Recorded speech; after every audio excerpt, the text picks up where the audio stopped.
Welcome, guys. Today's episode is about the Blair Witch Project, which is a horror film. It is a found footage film. And the concept of found footage is that the majority of the movie is taken from footage that was found on like phones and cameras and stuff like that. So it's interesting though, because the Blair Witch Project is known for being like I don't even know, a pioneer in its field of found footage films. When people think about found footage, they think of the Blair Witch Project or like Paranormal Activity, stuff like that. But it actually was not the first found footage film. It was a movie called The Cannibal Holocaust, which was in 1980. So the thing about the Blair Witch Project, though, is the extent to which they made it real. And if you don't know, I'm sorry to point that out to you, but the Blair Witch Project is not a real movie. It's not true. Cannibal Holocaust does sound like a winner, so it's not a real movie. The story behind it is not real, but they took steps to make it seem real, which is why people freaked out about it. It came out in 1999, and the movie itself just like blew up because it was, for many people, the first time that they ever saw a found footage film. And so that's why people associate it with kind of the beginning of found footage, because it was such a big deal. The thing, though, is that the movie, again, took steps to make it seem real. And I'm going to start painting now. So let me grab a mirror. They took steps to make it real. So what they did, the Blair Witch Project was written by Daniel Myrick and Eduardo Sanchez.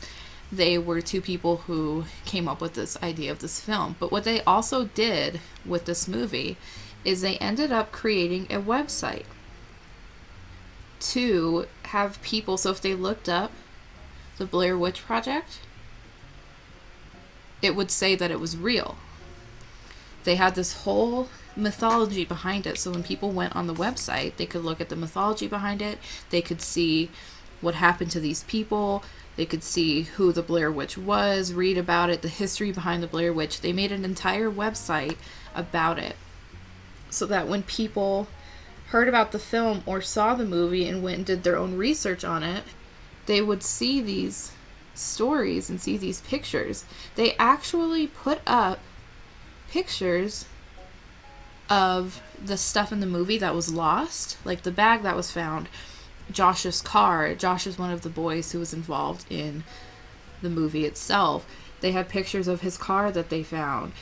They had all of these things and items and almost crime scene photos that when people saw this website, they thought were real. And so people were terrified of it. And unfortunately, well, I guess fortunately / unfortunately, it wasn't real. So, the story behind it. These two guys, mostly Daniel Myrick, he was really into researching demonology and stuff like that. He ended up finding this well-known demonologist, Edward Kelly. He was really intrigued by Edward Kelly's stories and the history of him. And so that's where the Blair Witch's name came from. And the Blair Witch, the witch herself, her name is Ellie Kedward. And so if you think about it, it's Kelly Edward, like it's Edward Kelly. He just took his name, kind of flipped some letters and flipped it around. The story behind her, which is kind of interesting, because the times, if you really research it, the times and the years that all of this happened don't really make any sense.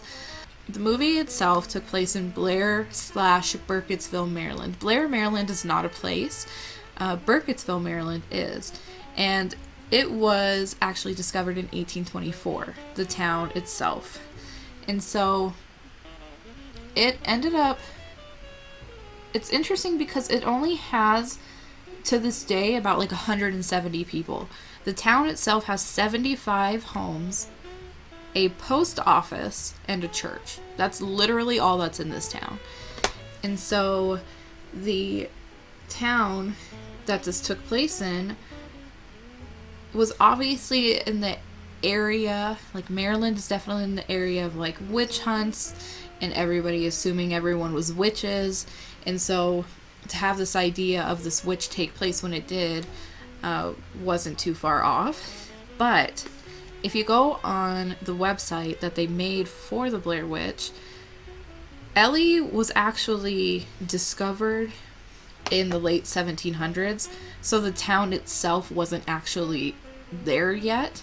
People can say that this is a true story or based on true events, and it doesn't even have to be near true. They could say that and one thing could be true. For example, the 3 kids involved in the Blair Witch Project were Heather Donahue, Joshua Leonard, and Michael Williams. And so they could say that this is true because Heather's name's true.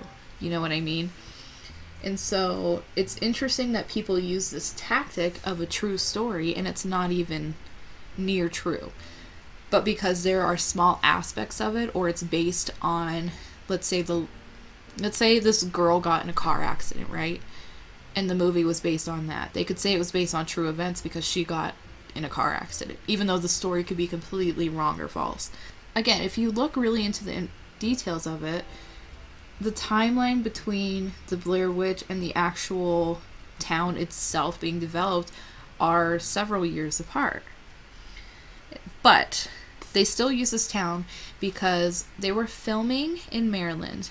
They were coming up with this idea in Maryland, and there was a cemetery about 50 miles away from them.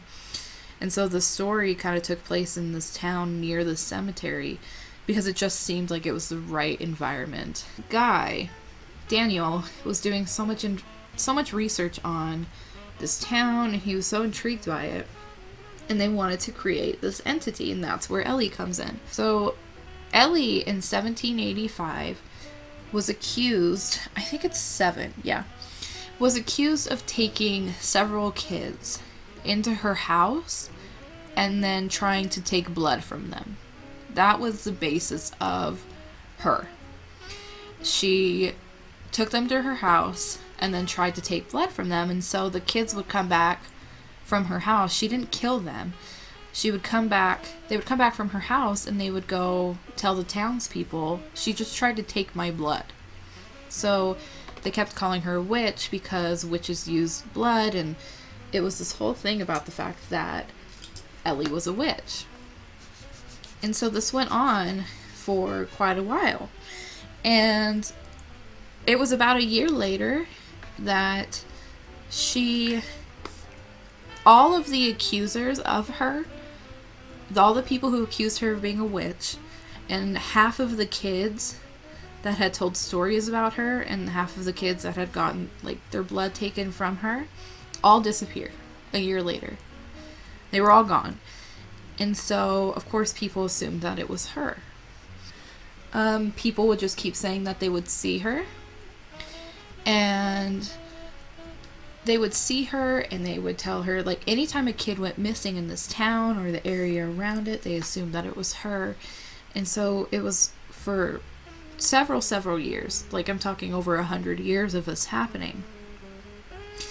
And so then people started kind of thinking that she was almost using other people for her own work, because in 1941 there was this man, and I forget his name. Let me see real quick. I wrote his name down. His name was Rustin Parr, and this was in 1941. And what he did is that he went into the forest, the Black Hills Forest, where the Blair Witch is supposed to now live and do her thing. He went to the Black Hills Forest, and he ended up coming back out covered in blood. And all he did was, he said it was finished. All he did was he came back covered in blood, said that it was finished, and people ended up finding 7 kids in the forest, and they were all dead. And what he did was that he blamed the Blair Witch. He said he went to the forest and that she was the one who told him to kill these kids. In the time of witch hunts, people use that to lynch, murder, burn people for land, property, stuff like that. Witch hunts were fiction to kill neighbors and take stuff, as far as I understand. Yeah. I think they specifically used this time period because of the fact that witch hunts were so prominent. And it was such a big deal. And so it was so easy to blame something on a witch. You know what I mean? Everyone, especially during that time, when everyone's being blamed for witches, for being witches, anything that went wrong or it was suspicious, you could blame a witch on it, and people would be like, oh my gosh, it's true. And so he had no problem at all blaming it on the Blair Witch, because people already assumed that she was a thing. Again, this is the story behind it. And so the actual film itself is about 3 college students. Again, Heather Donahue, Joshua Leonard, and Michael Williams.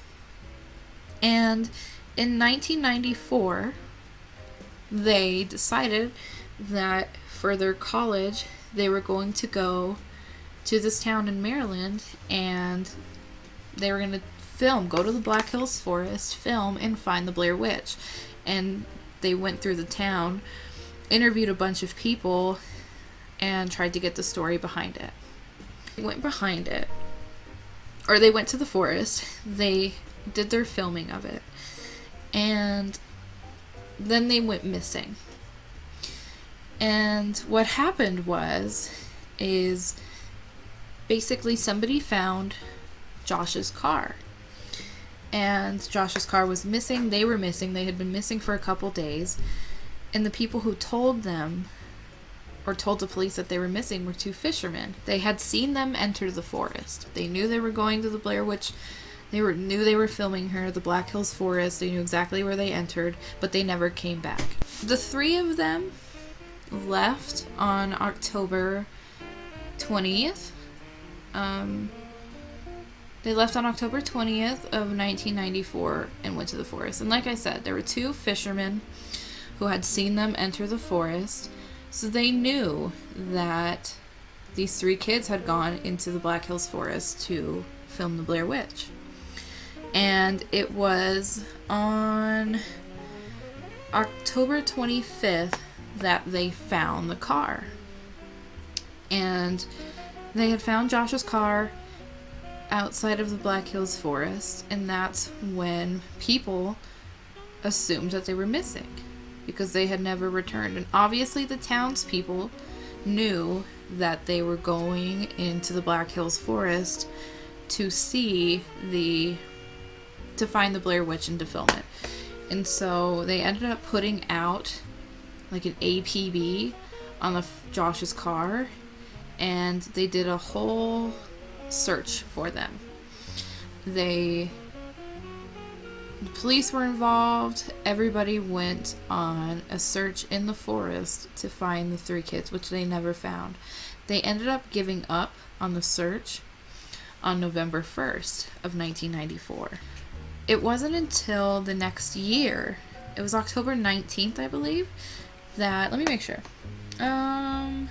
It was October 16th of the next year, of 1995, that they found this bag full of their belongings, which involved the tapes. And those tapes are the ones that are in the movie. They found the film that they had filmed. They got to see what happened. It wasn't until a couple weeks later that the parents actually saw the tapes of the film. They got to see what happened to their kids, and so everybody knew that they had basically passed away in this forest because of the Blair Witch. And so this took place over a year. And so for that year, these 3 kids were basically missing, and nobody had any idea where they were. And the movie came out in 1999. So it took 5 years from the day that they entered the forest, but 4 years since they found the tapes for them to release what actually happened to them.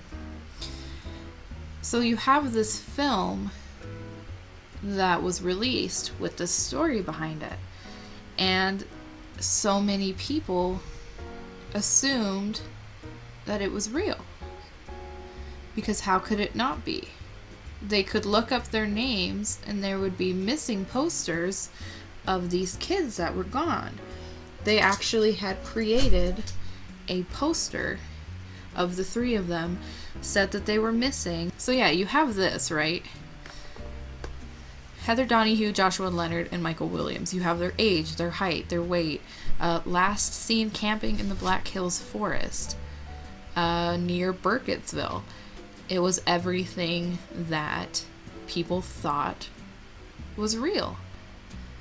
And if you think about it, films, I don't know many films that still continue to do that.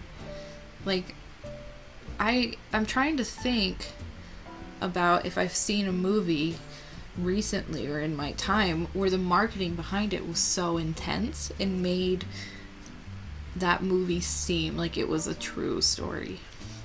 And that's why, even though some people can't really stand the Blair Witch because of the fact that it's kind of difficult to watch in the sense of like motion sickness, that's why it's such a cult classic, is because there are probably still people out there who see this movie and think that it's real. And they ended up doing it was almost like an unconfirmed sequel, if that makes sense. There was a movie called The Woods, which was supposed to be the sequel behind it. And then they remade it in 2016. They remade The Blair Witch.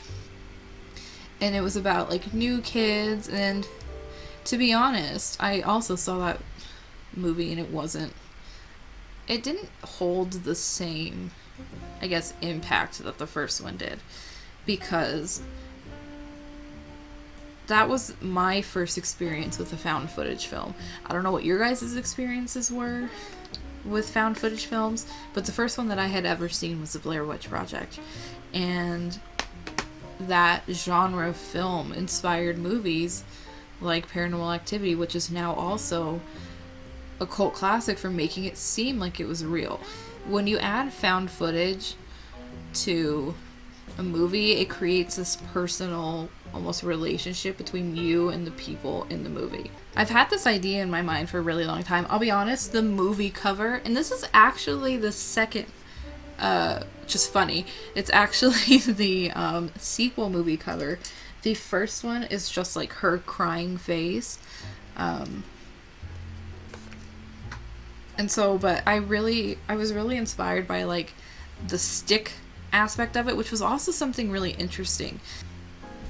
Yeah, it was so fascinating. They used these stick figures, which is this symbol, as her symbol, like her Blair Witch symbol. And they didn't use any type of like traditional demonic symbols. It was just this simple stick, but it was everywhere.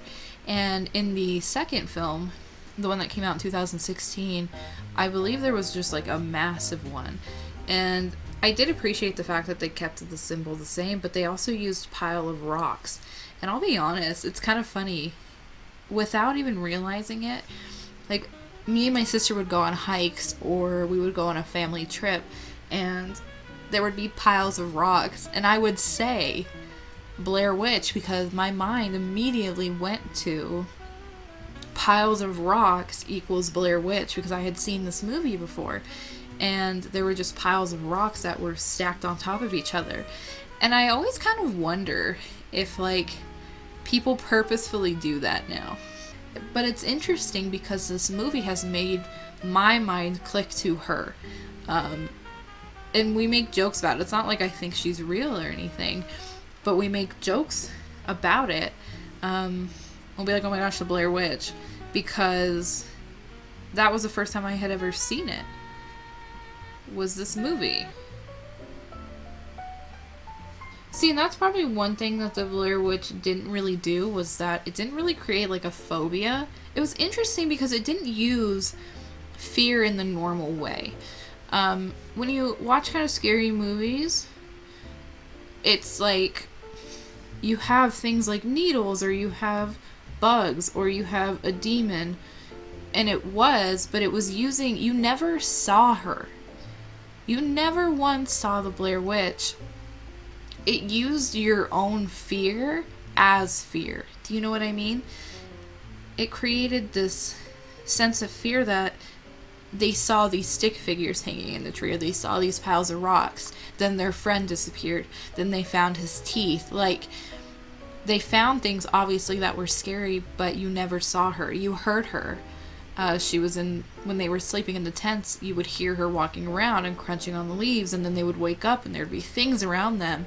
And they never once used her as a means for fear.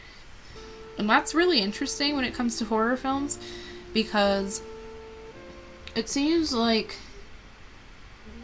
the horror films now tend to use things like Sinister. I mean, Sinister was creepy to me personally, but then you saw him. Or they use phobias like needles or drowning, or you would have somebody like a slasher killer chasing you around and it would use the suspense of music. They didn't even use music. You know what I mean? There was no music that was building up the scare factor behind it.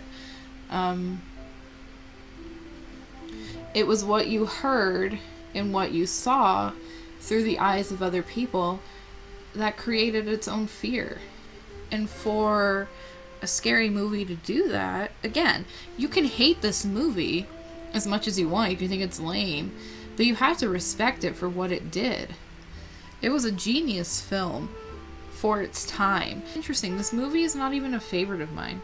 Like, when I think about movies that I love, Jeepers Creepers is my favorite horror movie when it comes to things like that.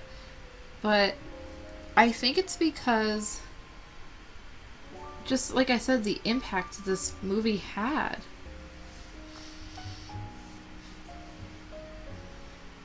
And visually for me it was kind of interesting to watch, because it is a little bit difficult to watch the movie.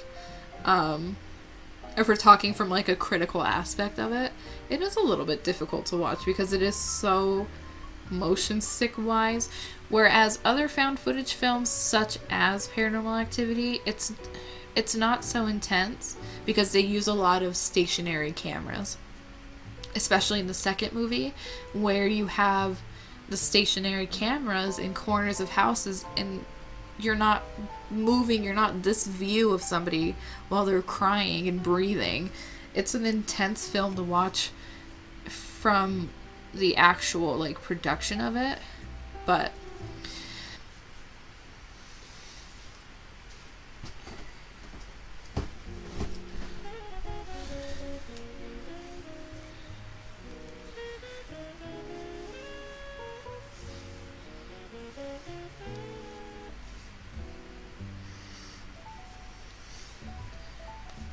I'm a big fan of pinning wigs back. I don't know why. I just feel like it looks sometimes like more put together.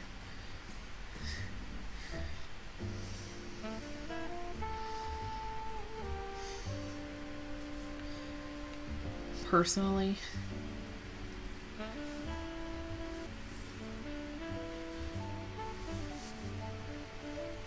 Let's do this side.